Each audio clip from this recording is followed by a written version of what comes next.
ನಮಸ್ಕಾರ, ನನ್ನ ಹೆಸರು ರೋಹನ್ ಭರತ್ಚಂದ್ರ. ಮೊನ್ನೆ ಒಂದು ವಿಡಿಯೋದಲ್ಲಿ ನಾನು ಡಾಕ್ಟರ್ ಭರತ್ಚಂದ್ರದೊಂದು ಫೋಟೋ ಹಾಕಿದೆ ಹಾಗೂ ಹೇಳಿದೆ ಅವ್ರು ಸದ್ಯಕ್ಕೆ ಟ್ರಾವೆಲ್ ಮಾಡ್ತಾ ಇದ್ದಾರೆ, ಒಂದು ವೆಕೇಷನಲ್ಲಿದ್ದಾರೆ. ಹಾಗೂ ಆ ಲೊಕೇಶನದು ಒಂದು ಬೋರ್ಡ್ ಇತ್ತು. ಆ ಬೋರ್ಡ್ ನೋಡಿಕೊಂಡು ನೀವು ಯಾವ ಲೊಕೇಶನ್ ಅಂತ ಗೆಸ್ ಮಾಡಿ ಅಂತ ನಾನು ಹೇಳಿದ್ದೆ ಕಮೆಂಟ್ ಸೆಕ್ಷನಲ್ಲಿ. ಸುಮಾರು ಜನ, ಇನ್ಫ್ಯಾಕ್ಟ್ 99% ಜನ, ಒಂದು 500ಕ್ಕಿಂತ ಜಾಸ್ತಿ ಕಮೆಂಟ್ಸ್ ಬಂದಿತ್ತು. 99% ಜನ ಕರೆಕ್ಟ್ ಆನ್ಸರಾಗಿ ಕೊಟ್ಟಿದ್ದಾರೆ. ಅದರಲ್ಲಿ ನಾವು ಲಕ್ಕಿ ಡಿಪ್ ಥರ ಮಾಡಿ ಒಂಥರ ರ್ಯಾಂಡಮ್ ಸೆಲೆಕ್ಷನ್ ಮಾಡಿ 2 ಕರೆಕ್ಟ್ ಆನ್ಸರ್ಸನ್ನು ಸೆಲೆಕ್ಟ್ ಮಾಡಿದ್ದೀವಿ. ಆ 2 ಹೆಸರನ್ನು ಕರಿತಾ ಇದ್ದೀನಿ. ನೀವು ನಮ್ಮ ಆಫೀಸ್ ನಂಬರಿಗೆ 9900000046ಗೆ ನಿಮ್ಮ ಹೆಸರು, ಮೊಬೈಲ್ ನಂಬರ್, ಇಮೇಲ್ ID ಹಾಗೂ ಅಡ್ರೆಸ್ಸನ್ನು ನೀವು ವಾಟ್ಸಪ್ ಮಾಡಿ. ಆ 2 ಹೆಸರು ಓದ್ತಾ ಇದ್ದೀನಿ. ಅವ್ರಿಗಿಬ್ಬರಿಗೂ ಕಂಗ್ರ್ಯಾಚುಲೇಷನ್ಸು. ಮೊದಲನೇದು ತಿಮ್ಮಯ್ಯ ಅವರು ಹಾಗೂ ಎರಡನೇದು ವಿಷ್ಣು ಪ್ರಸಾದ್ ಅವರು. ಸೊ ಈ 2 ಜನನೂ ನಮ್ಮ ಆಫೀಸ್ ನಂಬರಿಗೆ ನಿಮ್ಮ ಡೀಟೇಲ್ಸನ್ನು ಕಳಿಸ್ಕೊಡಿ. ನಿಮಗೆ ನಮ್ಮ ಒಂದು ಬುಕ್ಕು ಇನ್ಸ್ಪಿರೇಷನ್ ಪ್ಲಸ್ ಅಂತ, ಅದು ನಿಮಗೆ ಕುರಿಯರಲ್ಲಿ ಕೆಲವು ದಿನದಲ್ಲಿ ಬರುತ್ತೆ. ಇವತ್ತಿನ ವಿಡಿಯೋ ಸೆನ್ಸೆಕ್ಸ್ 1,50,000 ಇಸ್ವಿ 2029 4 ಕಾರಣಗಳು. ರಾಮದೇವ್ ಅಗರ್ವಾಲ್ ಅಂತ ನೀವು ಕೇಳಿರ್ಬೋದು. ವೆರಿ ಫೇಮಸ್ ಇನ್ವೆಸ್ಟರ್ ಹಾಗೂ cofounder of Motilal Oswal financial services. ಅವರು ಇವತ್ತೊಂದು ಆರ್ಟಿಕಲಲ್ಲಿ ಪ್ರಿಡಿಕ್ಟ್ ಮಾಡಿದ್ದಾರೆ, ಸೆನ್ಸೆಕ್ಸು 1,50,000 ಮಾರ್ಕು 2029 ಅಷ್ಟರೊಳಗೆ ರೀಚ್ ಆಗುತ್ತೆ. ಸದ್ಯಕ್ಕೆ ನಿಮಗೆ ಗೊತ್ತಿದ್ದಾಗೆ ಸೆನ್ಸೆಕ್ಸು ಅಪ್ರಾಕ್ಸಿಮೇಟ್ಲಿ 75,000 ಲೆವೆಲಲ್ಲಿ ಇದೆ. Ramdev Agarwal one of the very successful investors ಇಂಡಿಯಾದಲ್ಲಿ. ಅವರು ನೆಟ್ ವರ್ತ್ ಅಪ್ರಾಕ್ಸಿಮೇಟ್ಲಿ 12,000 ಕೋಟಿ. ಅದರಲ್ಲಿ ಅವರು ಪ್ರೈವೇಟ್ ಇನ್ವೆಸ್ಟ್ಮೆಂಟ್ಸಲ್ಲೇ ಸುಮಾರು ಮಲ್ಟಿಪ್ಲಿಕೇಶನ್ ಮಾಡಿದ್ದಾರೆ. ಪ್ಲಸ್ ಮೋತಿಲಾಲ್ ಒಸ್ವಾಲಲ್ಲಿ ಅವ್ರ ಹತ್ರ ಒಂದು ದೊಡ್ಡ ಸ್ಟೇಕ್ ಇದೆ. ರಾಮದೇವ್ ಅಗರ್ವಾಲ್ ಅವರು 1979 ಸ್ಟಾಕ್ ಮಾರ್ಕೆಟ್ಸಲ್ಲಿ ಇನ್ವೆಸ್ಟ್ ಮಾಡ್ತಾರೆ ಅಂತ ಹೇಳಿದರು. ಹಾಗೂ ಅವರು ಎಂಟೈರ್ ಇಂಡಿಯನ್ ಮಾರ್ಕೆಟ್ಸ್ ಗ್ರೋತ್ ನೋಡಿದ್ದಾರೆ ಇಷ್ಟು ವರ್ಷದಲ್ಲಿ. ಈ ಎಕನಾಮಿಕ್ ಟೈಮ್ಸ್ ನ್ಯೂಸ್ ಪೇಪರ್ ಆರ್ಟಿಕಲಲ್ಲಿ ರಾಮದೇವ್ ಅಗರ್ವಾಲ್ ಅವರು ಸುಮಾರು ಕಾರಣಗಳು ಕೊಟ್ಟಿದ್ದಾರೆ ಸೆನ್ಸೆಕ್ಸು ಇನ್ನೊಂದು 5 ವರ್ಷದಲ್ಲಿ ಡಬಲ್ ಆಗಲಿಕ್ಕೆ. ಮೊದಲನೇದಾಗಿ ನಾನು ಜರ್ನಿ ಆಫ್ ಸೆನ್ಸೆಕ್ಸ್ ಅನ್ನು ಹೇಳ್ತಾ ಇದ್ದೀನಿ. ಸೆನ್ಸೆಕ್ಸು 100 ಪಾಯಿಂಟ್ ಇದ್ದಿದ್ದು ಏಪ್ರಿಲ್ 1979, ಮತ್ತು 1000 ಆಗಿದ್ದು ಜುಲೈ 1990, 5,000 ಪಾಯಿಂಟ್ ಆಗಿದ್ದು October 1999, 10,000 points February 2006, 20,000 points December 2007, 30,000 points April 2017, ಹಾಗೂ 40,000 points May 2019, 50,000 January 2021, 60,000 September 2021, 70,000 December 2023, 75,000 ಈಗ ಮೊನ್ನೆ ಏಪ್ರಿಲ್ 2024 ಆಯಿತು. ಹಾಗೂ ಅವರ ಪ್ರೊಡಿಕ್ಷನ್ನು 2029 ಅಷ್ಟರೊಳಗೆ 1,50,000 ಪಾಯಿಂಟ್ಸ್ ಇರುತ್ತೆ ಸೆನ್ಸೆಕ್ಸ್ ಅಂತ. ನಾವು ಇಲ್ಲಿಯವರೆಗೆ ನೋಡಿದರೆ CAGR of Sensex from 1979 to 2024 approximately 45 ವರ್ಷ ಆಗಿದೆ. ಆವಾಗ ಏಪ್ರಿಲ್ 1979 100 ಪಾಯಿಂಟ್ ಇತ್ತು.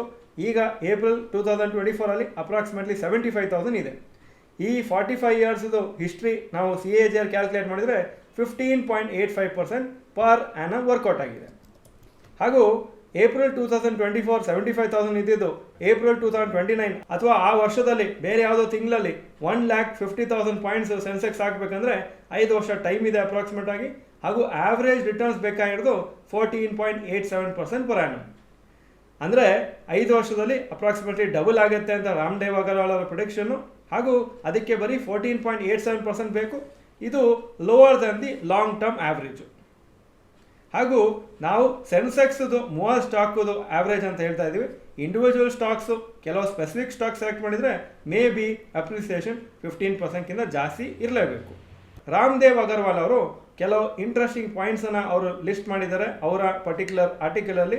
ಅದನ್ನು ನಾನು ನಿಮ್ಮ ಮುಂದೆ ಹಾಕ್ತಾ ಇದ್ದೀನಿ. ಮೊದಲನೇ ಪಾಯಿಂಟ್ ಏನಂದರೆ, ಸೆನ್ಸೆಕ್ಸು ಇನ್ನೊಂದು 5 ವರ್ಷದಲ್ಲಿ ಡಬಲ್ ಆಗಲಿಕ್ಕೆ 1,50,000 ಪಾಯಿಂಟ್ಸ್ ಆಗಲಿಕ್ಕೆ 14.8% ಮಾತ್ರ ಬೇಕಾಗಿದೆ ಪರ್ ಆ್ಯನಮ್. ಇದು lower than the long term historical average of 15.85 for Sensex. ಎರಡನೇದು, ಇಂಡಿಯಾದು ಕಂಪ್ನೀಸ್ ಅಥವಾ ಕಾರ್ಪೊರೇಟ್ ಸೆಕ್ಟರ್ ಪ್ರಾಫಿಟ್ಟು ಲಾಸ್ಟ್ 30 ಇಯರ್ಸಲ್ಲಿ 17% ಪರ್ ಆ್ಯನಮ್ ಗ್ರೋ ಆಗಿದೆ ಅಂತ ಹೇಳಿದ್ದಾರೆ. ಸೊ ಇನ್ನೂ 5 ವರ್ಷ 15% ಪರ್ ಆ್ಯನಮ್ ಗ್ರೋತ್ ಆಯಿತು ಅಂತಿದ್ರು. ಹಾಗೂ ಸದ್ಯಕ್ಕಿರೋ ಪ್ರೈಸ್ ಟು ಅರ್ನಿಂಗ್ಸ್ ರೇಷಿಯೋ ಅಥವಾ PE ರೇಷಿಯೋ ಇದೇ ಥರ ಮೇಂಟೈನ್ ಆದರೆ ಆವಾಗ ಸೆನ್ಸೆಕ್ಸು ಆರಾಮಾಗಿ 1,50,000 ಪಾಯಿಂಟ್ಸ್ ರೀಚ್ ಆಗುತ್ತೆ ಅಂತ ಹೇಳ್ತಾ ಇದ್ದಾರೆ. ಮೂರನೇ point, retail investors participation in stock markets has significantly increased over the years. ನಿಮಗೆ ಗೊತ್ತಿದ್ದಾಗೆ ಕೋವಿಡ್ ಆದಮೇಲೆ ತುಂಬ ಜನ ಇನ್ವೆಸ್ಟ್ ಮಾಡಲಿಕ್ಕೆ ಸ್ಟಾರ್ಟ್ ಮಾಡಿದ್ದಾರೆ ಸ್ಟಾಕ್ ಮಾರ್ಕೆಟ್ಸಲ್ಲಿ. ಲಾಸ್ಟ್ 4 ವರ್ಷದಲ್ಲೇ 11 ಕೋಟಿ ಹೊಸ ಡಿಮ್ಯಾಟ್ ಅಕೌಂಟ್ಸ್ ಓಪನ್ ಆಗಿದೆ. ಹಾಗೂ ಈ ಇನ್ವೆಸ್ಟರ್ಸ್ ಎಲ್ಲ ಐದರ್ ಡೈರೆಕ್ಟಾಗಿ ಸ್ಟಾಕ್ ಮಾರ್ಕೆಟ್ಸಲ್ಲಿ ಇನ್ವೆಸ್ಟ್ ಮಾಡ್ತಾ ಇದ್ದಾರೆ ಅಥವಾ ಇಂಡೈರೆಕ್ಟಾಗಿ ಮ್ಯೂಚುವಲ್ ಫಂಡ್ಸಲ್ಲಿ ಇನ್ವೆಸ್ಟ್ ಮಾಡ್ತಾ ಇದ್ದಾರೆ ಅಥವಾ ಎರಡೂ ಮಾಡ್ತಾ ಇರ್ಬೋದು.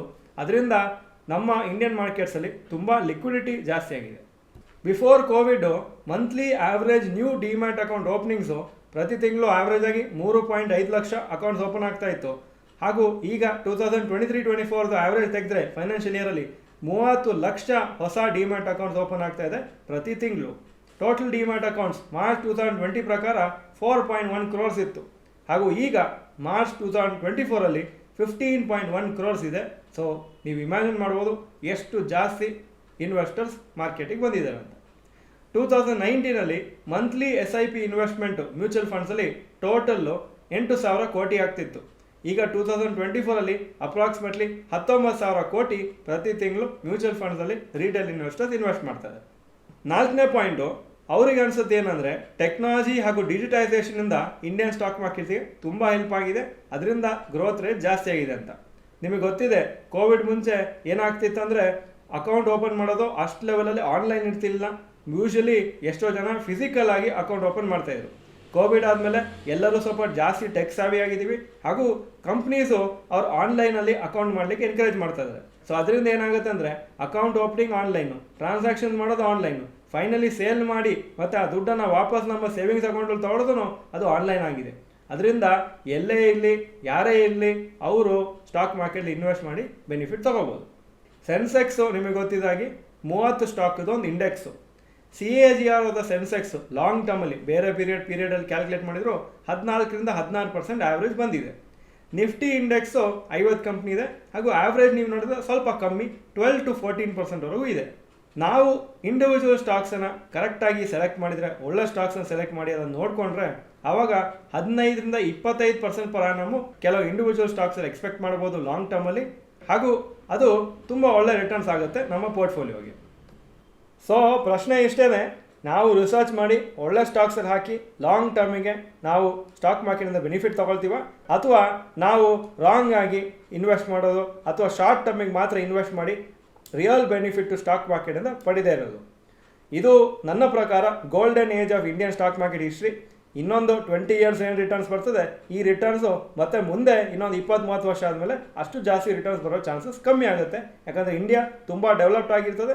ಡೆವಲಪ್ಡ್ ಆದ ಕೂಡಲೇ ಗ್ರೋತು ಮುಂಚೆ ಥರ ಇರೋದಿಲ್ಲ. ಸೊ ನೀವು ಹಾಗೂ ನಿಮ್ಮ ಫ್ಯಾಮಿಲಿ ಮೆಂಬರ್ಸಿಗೆ ಗ್ಯಾರಂಟಿಯಾಗಿ ಸ್ಟಾಕ್ ಮಾರ್ಕೆಟಿಂದ ಬೆನಿಫಿಟ್ ತೊಗೊಳ್ಳೋಕ್ಕೆ ಹೇಳ್ಕೊಡಿ, ಹಾಗೂ ಅವರಿಗೆ ಎನ್ಕರೇಜ್ ಮಾಡಿ. ಸೊ ಆದಷ್ಟು ಅವರು ನಮ್ಮ ದೇಶದ ಒಂದು ಡೆವಲಪ್ಮೆಂಟಿಂದ ಅವ್ರಿಗೂ ಬೆನಿಫಿಟ್ ಆಗಲಿ ಅಂತ.